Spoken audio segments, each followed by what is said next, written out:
because we now know who all the prosecutors will be on Diddy's trial. They're all women.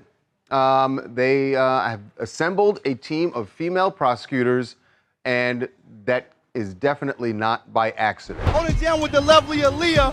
What's going on, Aaliyah? What's up? How you doing? I'm good. It's been a while, sure has. The courtroom was electric, the kind of energy that buzzes, not from excitement, but from the palpable weight of betrayal and desperation. Sean Diddy Combs, once a towering figure in the music industry, was now sitting in the dock, his empire unraveling thread by thread. But what no one expected, what no one could have seen coming, was his next move. Cornered by a mountain of accusations and his lawyers scrambling to piece together a defense, Diddy did what desperate men often do. He turned on someone else. And not just anyone. He turned on Jay-Z. Today in a New York federal courtroom, Sean Diddy Combs told the judge he was, quote, a little nervous. The rap mogul's criminal trial began this morning. He is trafficking, racketeering, and more. The revelation struck like lightning in the middle of ongoing testimony, where Diddy's alleged abuses and indiscretions were being laid bare for the world to see. His legal team pivoted. They introduced documents, whispers of evidence, and veiled allegations suggesting that Jay-Z wasn't just a distant figure in his orbit, but a co-conspirator in darker dealings. The courtroom collectively leaned forward as the tension escalated. Diddy wasn't just fighting for his freedom now. He was dragging Jay-Z into his inferno, whether the rap mogul liked it or not. For Jay-Z, this was a catastrophic blow. The man who had built himself into a cultural icon, a billionaire, and a symbol of artistic and entrepreneurial mastery now found his name mired in accusations that reeked of desperation and malice. But what made this betrayal sting even more was their history. They weren't just two men who occasionally crossed paths. They had once been collaborators, business partners, and at least in the public eye, friends. And now they were locked in a legal and reputational war no one could have predicted. Centerpiece of a lot of what happened during direct testimony were freak-offs. And what the prosecution tried to show was that he forced and or coerced her into doing these freak-offs. And we've talked about this earlier this week, that at least my opinion is that in a lot of these, the prosecution just didn't close the loop. It was something she felt. Diddy's legal team painted a picture of deep ties between the two men, insinuating that Jay-Z's past wasn't as squeaky clean as his carefully curated image would have the world believe. They drudged up old rumors, hinting at shared knowledge of questionable dealings and decisions made when both were younger and far less powerful.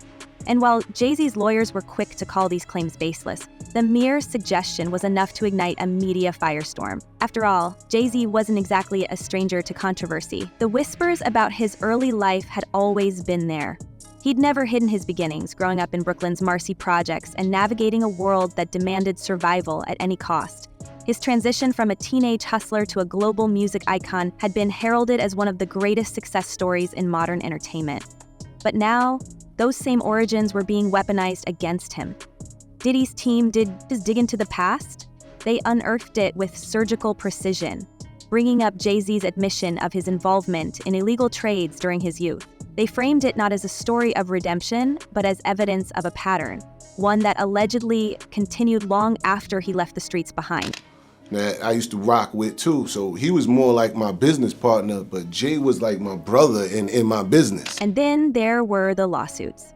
Oh, the lawsuits. It seemed like every skeleton in Jay-Z's closet was suddenly being paraded for public consumption.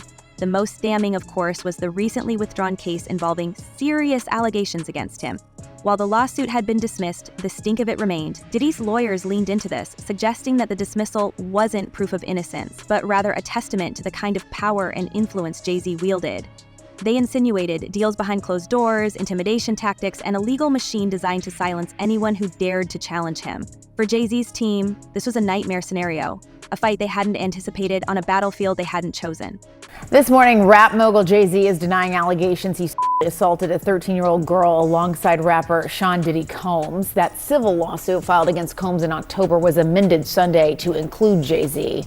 The accuser, identified only as Jane Doe, says she was assaulted by both men. But Diddy wasn't just banking on legal maneuvers. He was playing a psychological game.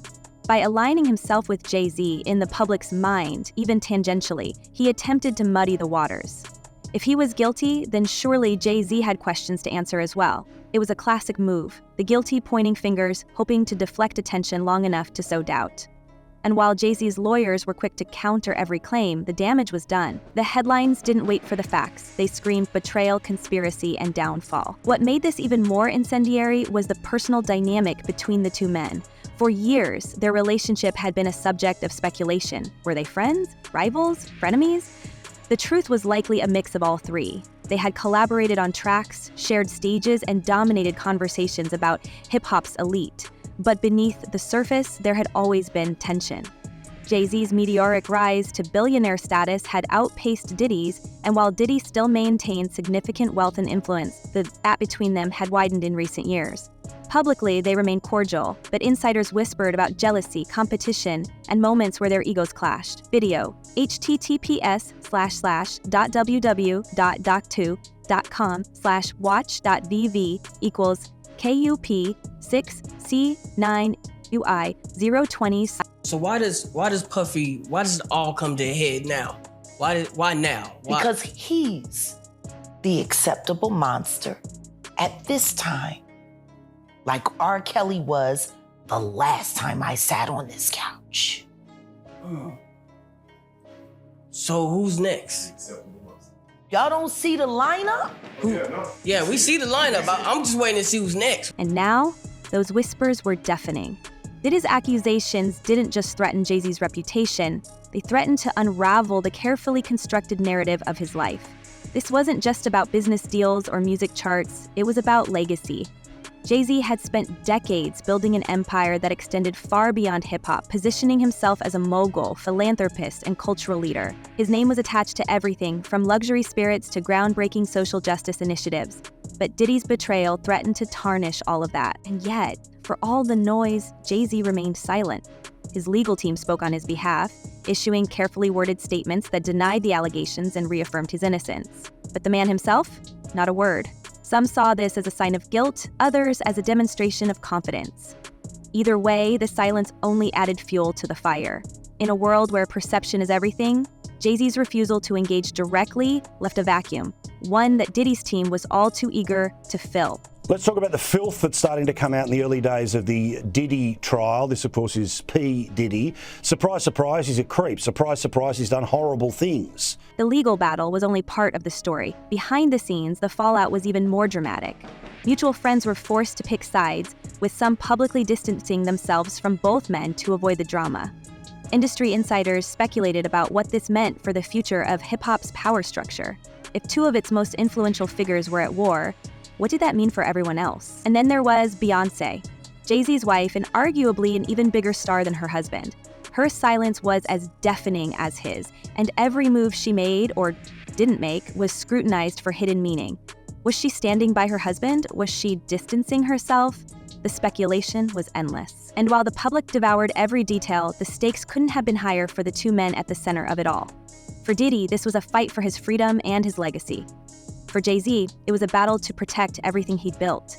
And as the courtroom drama unfolded, one thing became clear. The fallout from this betrayal would reverberate far beyond the walls of the courthouse. My initial reaction, because that's how I always feel when I see situations like this. And then there's this weird sense of grief because it is Diddy, right? Diddy is a hip hop hero. He's an ordinary person who did extraordinary things. To sit here and act like the man wasn't a huge part of our upbringing is a damn lie. So there's this weird sense of grief. Like another one of our heroes has ruined their legacy and it's their own fault because of poor choices. Because this wasn't just about two men and their grievances. This was about the music industry itself and the dark, tangled web of alliances, betrayals, and secrets that held it together. And if Diddy was willing to burn down his own house, who else might he take with him? What other secrets might come to light? The question wasn't just who would survive this scandal, it was how much of the industry would still be standing when it was over. And as the walls of the courtroom buzzed with the fallout of Diddy's betrayal, the story took a darker turn, not just for Jay-Z, but for the entire industry that had propped them both up for decades. Because this wasn't just about two titans at war, it was about the shadows they cast, the corners of the music world where secrets festered, and the ghosts of those who never made it out alive. I was sleeping, and my boyfriend tapped me and said, "Mary, Shy's on the phone telling us that Aaliyah just got." No name looms larger in this context than Aaliyah, the once bright star whose untimely end has been shrouded in whispers and eerie coincidences for years. Her story, long buried under layers of grief and unanswered questions, was now resurfacing in the wake of these legal battles. And it wasn't just because of Diddy or Jay-Z, it was because of what her life and the way it ended symbolized about the dark undercurrent of control and exploitation in the music industry. Leah had always been portrayed as an angelic figure, a young woman whose talent and beauty lit up every stage she stepped on. But behind the glossy music videos and chart-topping hits was a narrative that was anything but innocent. The connections between her rise and the men who surrounded her, powerful, calculating, and deeply entrenched in a system designed to protect their own interests, were now being scrutinized like never before. Diddy, who had been a prominent figure during that era, wasn't just a bystander. He had been at the epicenter of the culture that groomed, controlled, and silenced artists like her. And while Jay-Z's direct ties to Aaliyah's story remain murkier, his proximity to the same power structures couldn't be ignored. She was unconscious. She didn't choose to get on that plane. There were phone calls made. There are witnesses who signed NDAs. The whispers about Aaliyah's connections to industry gatekeepers had always been there, but now they were impossible to dismiss. Conspiracy theories, once relegated to the fringes of internet forums, were suddenly front and center, fueled by the courtroom drama and the media frenzy surrounding it. The timing of her passing, the players involved, and the eerie patterns that seemed to link her story to others in the industry, all of it was being pieced together in a way that felt both chilling and inevitable. But it wasn't just Aaliyah. The pattern extended far beyond her, a web of tragedies that connected some of the biggest names in entertainment: Lisa Lopes, Michael Jackson, Whitney Houston, the list went on, and the connections were too striking to ignore. All of them were stars who burned brightly, only to be extinguished under circumstances that left more questions than answers. And at the heart of many of these stories were the same names, the same faces, the same whispers of control, manipulation, and betrayal. The question is he a criminal? Is he basically akin to a mob boss running several criminal enterprises? And while it's very clear to me he is a depraved, disgusting person, we have to prove that he violated the law. Take Lisa Lopes, for example. Known to the world as Left Eye from the groundbreaking group TLC, she had always been outspoken, unfiltered, and unapologetically herself. But in the years leading up to her passing, her behavior became increasingly erratic, a change that many attributed to the pressures and abuses she faced within the industry. Her clashes with record executives, her public struggles, and her ultimate demise were all framed as the tragic downfall of a troubled artist. But was it really that simple? Or was there something more sinister at play? A system that chewed her up and spit her out when she refused to conform. And then there was Michael Jackson, the king of pop himself. His story was the ultimate tale of rise and fall. An artist who redefined music only to become a pariah in his later years. The allegations against him, the financial ruin, the public humiliation, it all seemed too perfectly orchestrated, as if someone, somewhere, had decided that his time was up. And when he finally passed, the industry mourned him publicly while privately scrambling to distance itself from the controversies that had defined his later years. But even in demise, the questions lingered. Who stood to gain the most from his downfall? And how many of those people had once called him a friend? And what's really going to be interesting is the parade of celebrities who we expect to be mentioned and or called into that courtroom. People who we hadn't heard about prior, like Mike Myers, Austin Powers, Mike Myers. Why is he getting called? Why is he on the witness list? That'll be fascinating. And then, of course, there are the no-name, quote unquote, women who are going to have to find every ounce of courage they have. The eerie coincidences didn't stop there. Eliza's passing on the 25th of August, Lisa Lopes, the 25th of April, Michael Jackson, the 25th of June. The dates alone were enough to send conspiracy theorists into overdrive. But it was the deeper connections, the shared circles, the overlapping players, that made it impossible to dismiss as mere coincidence. And at the center of it all, the names that kept coming up were Diddy, Jay-Z, and a handful of others who had built their empires on the backs of artists like these. Social media, of course, took these theories and ran with them. TikTok was flooded with videos dissecting J. Cole's track, She Knows, which some claimed was a cryptic nod to the very same power dynamics and tragedies that were now being dissected in real time. Fans pointed out how the lyrics seemed to reference the stars we lost, how the coincidences were too many to ignore, and how the song's title itself, She Knows, could be interpreted as a chilling acknowledgement of what went on behind closed doors. Was it a stretch? Maybe, but in the world of celebrity scandals, where truth and fiction blur into one another, even the wildest theories have a way of sticking. They saw evidence in the case. They immediately honed in on racketeering, and they started saying, why is this racketeering with one guy? And they're charging this one guy. They had a real problem with that. They did not have a problem with the Mann Act. They found him guilty on the Mann Act, and they hung 6-6 on racketeering. What made the frenzy even harder to ignore was the sudden reappearance of old interviews and footage, now being reanalyzed with fresh eyes. A clip of Aaliyah smiling nervously during a press junket went viral after fans noticed the way her demeanor shifted when a certain producer's name was mentioned. Another resurfaced moment showed Lisa Loeb speaking cryptically about puppet masters in the industry just months before her passing, her words now interpreted as a warning. Even Michael Jackson's infamous speech about the powers that be controlling the music world was making the rounds again, adding a haunting layer to the growing narrative. It was as if the past was reaching out, demanding to be reconsidered in the context of everything now coming to light. And then there was Jaguar Wright, the industry veteran who had made it her mission to expose the darker side of fame. Her accusations against Jay-Z and Beyonce, while unsubstantiated, added fuel to the fire. Wright didn't hold back, painting them as part of a nasty little couple who were deeply entrenched in the same culture of control and exploitation that had claimed so many lives. Her words were inflammatory, sure, but they resonated with a public that was already primed to believe the worst. I want you to think about this. Allegedly, Sean Carter is responsible for enacting Hype Williams to put Aaliyah on a faulty plane to move her out the way as punishment for rejecting him, and so he could level up Beyonce. The industry, meanwhile, scrambled to contain the fallout. Publicists were working overtime, issuing statements that denied any wrongdoing while carefully avoiding direct confrontations. Record labels distanced themselves from the controversy, hoping to ride out the storm without getting dragged into it.